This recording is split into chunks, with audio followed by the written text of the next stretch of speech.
আমার হাতে এই ফুলগুলোর নাম হচ্ছে কনকচূড়া ফুল। যদিও অনেকে একে ভুল করে রাধাচূড়া ভাবে। অবশ্য ভুল করে ভাবাটা স্বাভাবিক, কারণ রাধাচূড়ার সাথে এর মিল অনেক বেশি। এই যে গাছটার নাম কনকচূড়া, এই কনক মানে হচ্ছে স্বর্ণ। তো এই গাছের ফুলগুলো অনেকটা স্বর্ণের মতো দেখা যায়, যার কারণে নাম হয়েছে কনকচূড়া।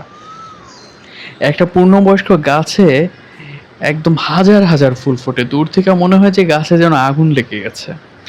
এই গাছগুলো কিন্তু খুব দ্রুত বাড়ে, এক বছরে প্রায় 6 ফুট বড় হয়ে যেতে পারে এই গাছ। আর গ্রীষ্মকালে এই গাছে এত ভালো ছায়া দেয় যে পাখ পাখালিরা মানে ছায়ার জন্য এসে এই গাছে একদম দল বেঁধে আশ্রয় নেওয়া শুরু করে। মৌমাছি, তারপর প্রজাপতি, এরা এই গাছের নেকটার খেতে খুবই পছন্দ করে।